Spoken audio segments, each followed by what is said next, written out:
नमस्कार दोस्तों और स्वागत है आपका we that is winners edge में। आज मैं आपके साथ एक बहुत ही महत्वपूर्ण व्यक्ति की बात करने जा रहा हूं जिनका नाम है डॉक्टर नॉर्मन लुइस। हम लोग इतिहास की क्लास में तो बैठे नहीं कि मैं आपको ये कौन थे, इन्होंने क्या किया, कहाँ पढ़ाया, कौन सी किताब लिखी, इतना सारा डिटेल जाके आपको बताऊं। जिसका इंटरेस्ट है इनके लाइफ में, इनके बारे में जानने में, वो आराम से विकिपीडिया में देख सकता है।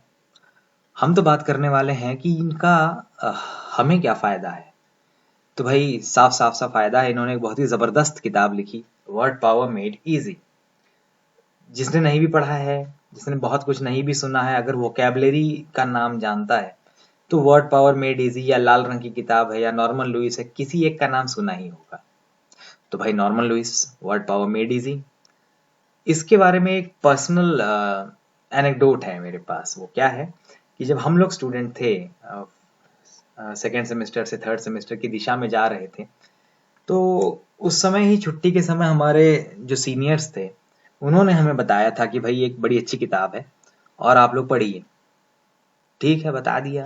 अब फर्स्ट ईयर के स्टूडेंट हैं, सेकेंड ईयर की तरफ जा रहे हैं। हम लोग के समय 4 साल का कोर्स भी था, तो 4 साल का जो कोर्स है उसमें पहले से दूसरे साल का जाने वाला स्टूडेंट के सामने बहुत समय होता है, वो इतनी चिंता नहीं करता है। तो नहीं, हम लोगों ने कुछ भी नहीं किया। ठीक है। अब एक दो लोग जिसने थोड़ा जागरूक प्रकार के लोग थे, तो उन्होंने हाँ किताब खरीद ली और शायद कुछ पलटला वलटला भी शुरू किया, पर अधिकतर लोग, हम लोग जो है, नॉर्मली जैसे चल रहा था जिंदगी वैसे ही चलाते रहे।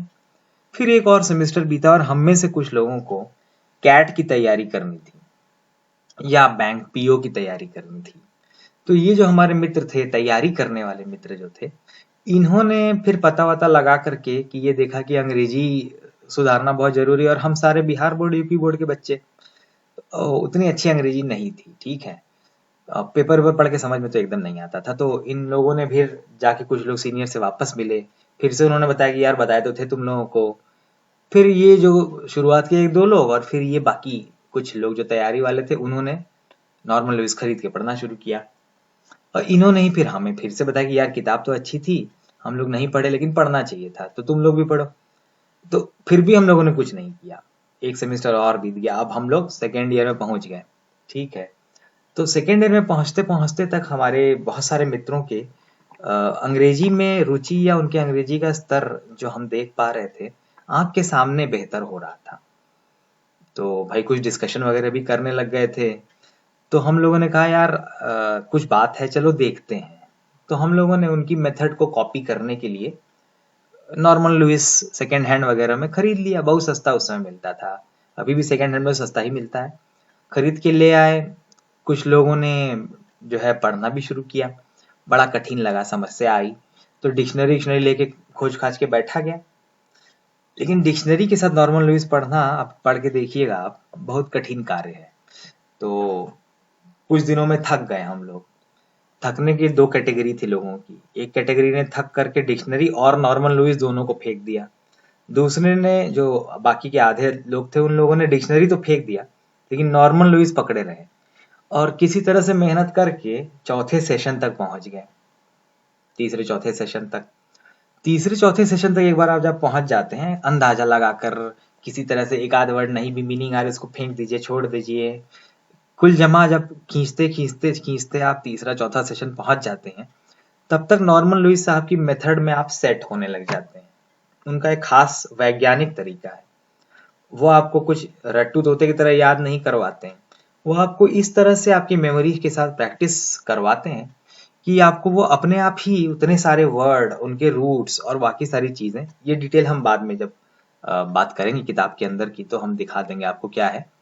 तो उसके बारे में आप खुद ही समझने लग जाते हैं। ये भाई जादू जैसा है, अगर लॉजिक ना बताया जाए और आप अपने साथ होता हुआ देखें तो आपको लगेगा यार ये कैसे हो गया, पर वो हो जाता है एक निश्चित समय के बाद। जब आप उतने समय तक नॉर्मल लुइस के साथ रोज रोज समय बिता लेते हैं, तो ऑटोमेटिकली आपकी वर्ड पावर सच में बढ़ने लग जाती है। और इजी वाला पार्ट इंपॉर्टेंट है, बहुत ही आसान तरीके से। तो नॉर्मल लुइस की वर्ड पावर मेड इजी, किसी भी कॉम्पिटिटिव एग्जाम जिसमें इंग्लिश का सेक्शन आ रहा है, और उसके बाद खैर बहुत सारे एग्जाम में आप देखते होंगे जीडी इंटरव्यू भी देना पड़ता है, और जीडी इंटरव्यू का मीडियम इंग्लिश ही होता है। तो हम जो जिनकी बहुत अच्छी अंग्रेजी नहीं है और वो सुधारना चाहते हैं, तो हर चाहे स्पोकन इंग्लिश हो, चाहे रिटन इंग्लिश हो, चाहे रीडिंग कॉम्प्रिहेंशन हो, उसका जो बेस है, जो फाउंडेशन है, वो तो वोकैबुलरी ही है। तो वर्ड पावर मेड इजी एक तरह से आप बोल सकते हैं एक चाबी है जिससे बहुत सारे ताले एक साथ खुल जाते हैं। तो इसलिए मैंने सोचा कि ये किताब आपके पास लेकर आऊं, और साथ ही साथ नहीं आपको सिर्फ नाम ना बताऊं जैसे कि हमारे सीनियर्स ने हमें बताया था, बल्कि मैं तो आपको साथ में करने की भी प्रेरणा दूं, और सेशन वाइज या एटलीस्ट शुरुआत के कुछ सेशन तक तो करवा ही दूं आपके साथ लग के आपको। तो उसी श्रृंखला में आज मैं पहला जो भाग है या पहला पड़ाव जो है वो आपके साथ शेयर करता हूँ।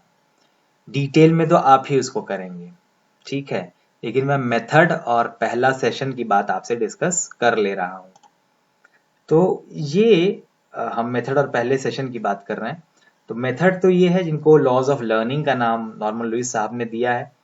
पहला तो ये है कि चैप्टर 3 से आप काम शुरू करिए। हर चैप्टर में अलग अलग सेशंस हैं। एक सेशन में आधे घंटे से लेकर के 1 घंटे तक का या 1.5 घंटे तक का आपको समय लग सकता है, डिपेंडिंग ऑन आपकी रीडिंग स्पीड क्या है या आपकी अभी की वोकैबुलरी का लेवल क्या, आप समझ कैसा पाते हैं, ठीक है। अब उसकी हिसाब से और साथ में भाई आप समय कितना देना चाहते हैं नॉर्मल लुइस को, तो जो 1 घंटा देगा वो 2 सेशन कर पाएगा, जो 1.5 घंटा देगा वो 3 सेशन कर पाएगा, जो तेजी से करता है वो शायद शायद आधे घंटे में ही 1 सेशन कर ले, वगैरह वगैरह। तो वो तो कैलिब्रेट करके देखना पड़ेगा, ठीक है। नॉर्मल लुइस साहब खुद कहते हैं कि बहुत सारा एक साथ पढ़ने की जगह थोड़ा थोड़ा प्रतिदिन पढ़ा जाए, तो 1-2 सेशन जो है एक बार में करिए, ऐसा वो बता रहे हैं, ठीक है। अब जल्दीबाजी नहीं है, रूल नंबर 2 ये है कि जल्दीबाजी मत दिखाइए। जिस स्पीड पर आपको सुविधा हो रही है, जैसा आप कर पा रहे हैं, लेकिन हाँ रोज करते रहना है, छोड़ना नहीं है। जिस स्पीड पर जितने सेशन कवर आप कर पा रहे हैं, सबसे आप ए की बी से और बी किसी से तुलना नहीं है, हर किसी का अपना अपना स्पीड होता है। तो जो जैसा कर रहा है वो करेगा। फाइनली 47 सेशन कंप्लीट करने के बाद जो आपका लेवल है वो काउंट करता है, ये काउंट नहीं करता कि 47 सेशन आपने 47 दिन में कंप्लीट किए हैं या 17 दिन में। मेन बात ये है कि कितना ज्यादा आप रिटेन कर पाए हैं, और ये डिपेंड करेगा कि कितनी अच्छी तरह से ईमानदारी से आपने जो है कंप्लीट किया है। तो ईमानदारी से और एक इवन पेस के साथ कंप्लीट करिए उसको। साथ ही साथ जब आप किसी नए सेशन में जाते हैं तो पिछले सेशन को भी रिव्यू करते रहिए, याद करते रहिए कि भाई वो वाला मुझे याद है कि पूरा दिमाग से निकल ही गया। कितना आपने अपने दिमाग में रखा है, समय बीतने के साथ साथ कितना आप रोक पाते हैं दिमाग में, मुख्य बात ये है। इसको जल्दी जल्दी कंप्लीट कर लेना इंपॉर्टेंट नहीं है, इसको अपने दिमाग में रख लेना इंपॉर्टेंट है। 50% से ज्यादा तो नॉर्मन लुइस की मेथड ही आपके दिमाग में बैठा देगी इसको, लेकिन थोड़ा बहुत आपको भी साइंटिफिकली, क्योंकि मेमोरी का एक साइंस होता है, तो उस साइंस के हिसाब से रिपीटिशन और स्पेस्ड रिवीजन से आपको याद रखने में आसानी मिलेगी। खैर उसकी डिटेल बात हम बाद में कर लेंगे, ठीक है। अब आपका कोई एग्जाम वगैरह तो इसमें हो नहीं रहा है कि आपको नंबर मिलेगा और CGPA या परसेंटेज में जुड़ जाएगा, लेकिन इसके अंदर ही टेस्ट्स हैं, और वो जो आपके टेस्ट हैं वो आपको आपकी प्रगति के बारे में लगातार बताते रहेंगे, ठीक है। और इसमें बहुत सारे एक्सरसाइजेस भी हैं। तो ये बात याद रखिएगा कि प्रतिदिन फला समय से फला समय तक आपको ये काम करना है, करते रहना है जब तक आप आखिरी सेशन तक नहीं पहुंच जाते हैं और कॉम्प्रिहेंसिव टेस्ट जो है वहां तक आप पहुंच के उसे दे नहीं लेते। ये तो हो गया कि नॉर्मन लुइस साहब ने तरीका क्या बताया है।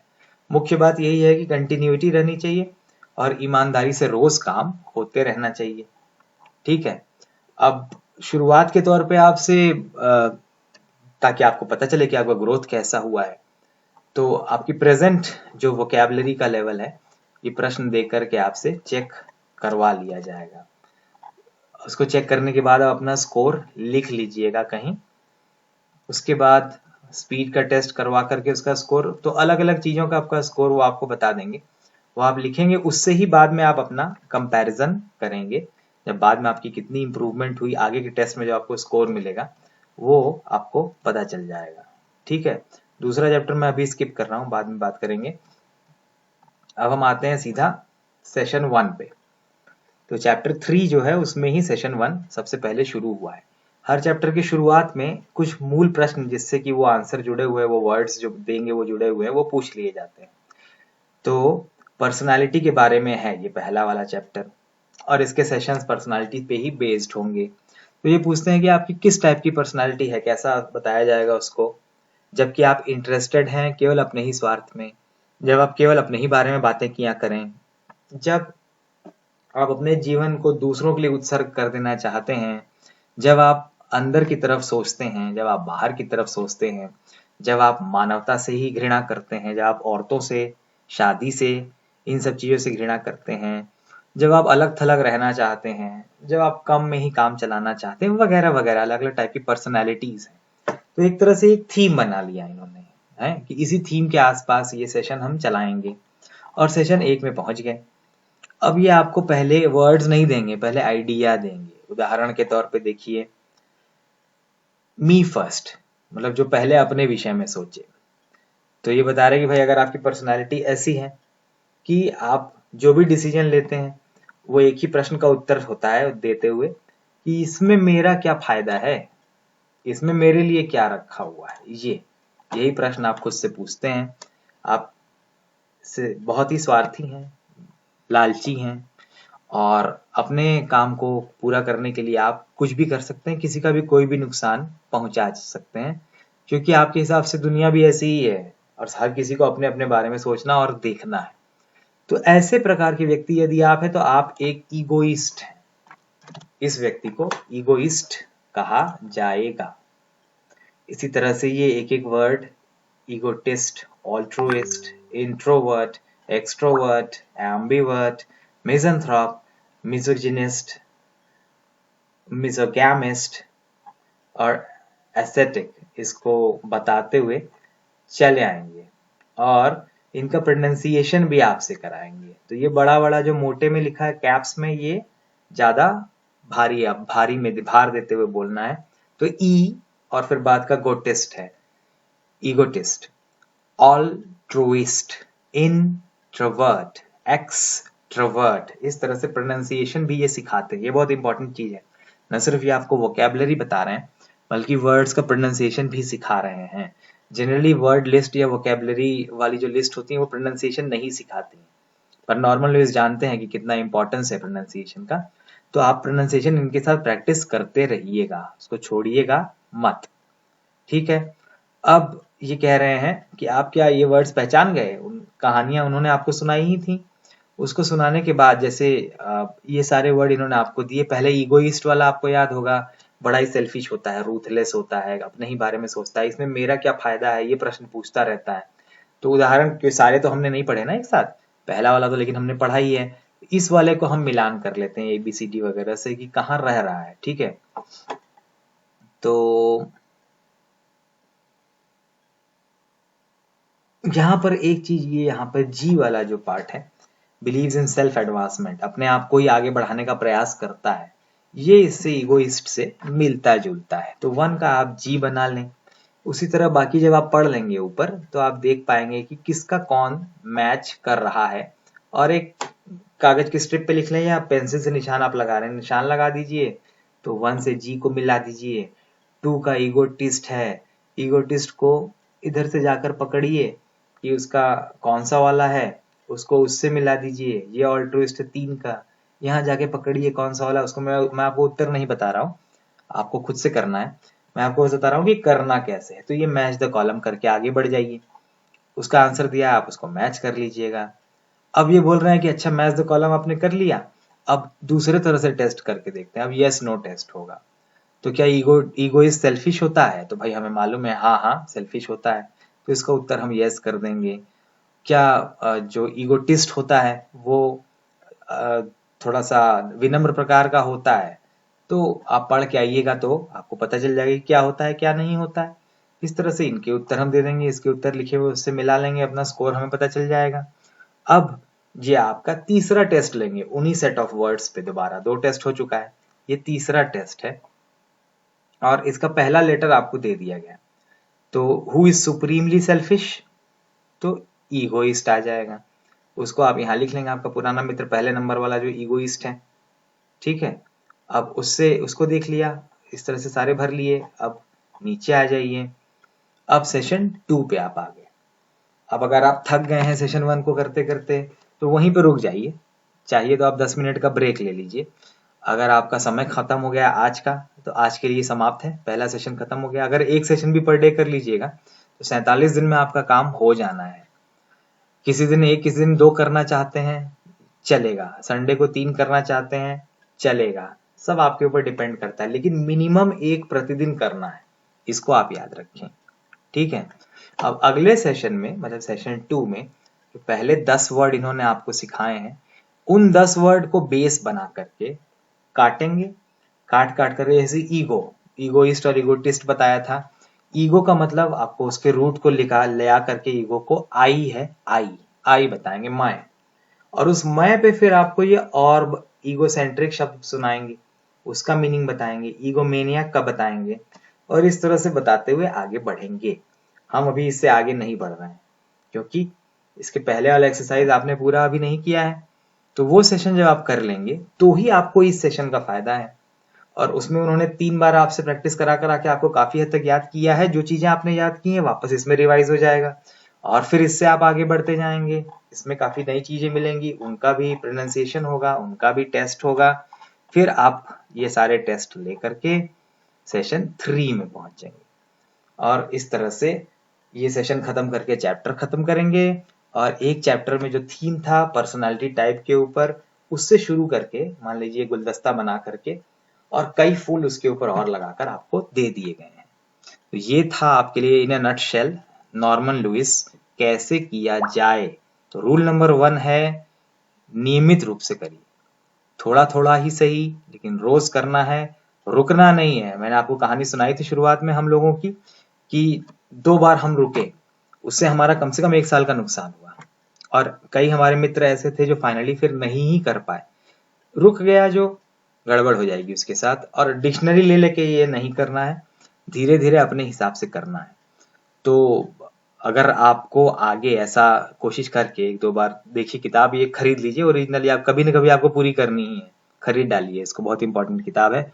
और लिखना है तो हर किसी के पास अपनी किताब होनी चाहिए, खरीद करके करने का प्रयास कीजिए। 4-5 दिन चलिए, मैं 4-5 दिन रुक जाता हूँ, कुछ भी नहीं करता हूँ। आप मुझे कमेंट में बताइए कि हो पा रहा है या नहीं हो पा रहा है। अगर हो जा रहा है और आपको फायदा हो रहा है तो मुझे ज्यादा चिंता नहीं करनी है अब। अगर नहीं हो पा रहा है और ये किताब मेरे हिसाब से बहुत इंपॉर्टेंट है, तो फिर मैं सेशन वाइज या चैप्टर वाइज छोटे छोटे वीडियोस डाल दूंगा आपको, ताकि वो सेशन या चैप्टर समझने में और करने में आपको आसानी हो। मेरे पास पूरा कंटेंट है, कोई चिंता की बात नहीं है। मैं इसी तरह से एक्सप्लेन करते हुए आपकी वीडियोस डाल दूंगा शुरू के 3-4 सेशन तक, ताकि आप रुक ना जाएं और वो 4 सेशन वाला जो थ्रेशोल्ड है ना उसको पार कर जाए। तो अगर आपसे हो पा रहा है, बढ़िया है, आप कर लीजिए और मुझे बता दीजिए कि हाँ मुझसे हो जा रहा है। कमेंट बॉक्स में डाल दीजिए। winners.h.english@gmail.com में मुझे मेल करके भी बता सकते हैं। और अगर नहीं हो रहा तो भी बताइए, ठीक है। तो आप बताइए, मुझे अपना फीडबैक दीजिए। एक दूसरा, आशा करता हूँ कि जो मैं करने की कोशिश कर रहा हूँ, मेरा ये विचार और तरीका आपको पसंद आ रहा है। अगर आ रहा है तो लाइक करिए वीडियो को, और इसी तरह की और चीज़ों से, क्योंकि सिलेबस की भी अलग अलग मैं बात किया करता हूँ और इंग्लिश की अलग अलग स्किल्स की भी अलग से बात किया करता हूँ। तो इन्हीं चीज़ों से अगर आप और जुड़े रहना चाहते हैं तो सब्सक्राइब ज़रूर करिए इस चैनल को, ठीक है। तो लाइक करिए, सब्सक्राइब करिए, कमेंट के थ्रू हमें फीडबैक दीजिए, मेल के थ्रू हमें फीडबैक दीजिए, और लगातार V=winners से जुड़े रहिए। तो नॉर्मल लुइस आपको खरीदना है और काम शुरू करना है। 5-7 दिन के अंदर अंदर आपका फीडबैक मुझे मिलना चाहिए, ताकि मुझे ये फिर पता हो कि आगे हम कैसे साथ में मिलके आगे बढ़ने वाले हैं, ठीक है। बहुत इंपॉर्टेंट किताब है, ये कितना इंपॉर्टेंट है मैं आपको बता नहीं सकता हूँ। करके देखिए कैसा लगता है। All the best, happy reading.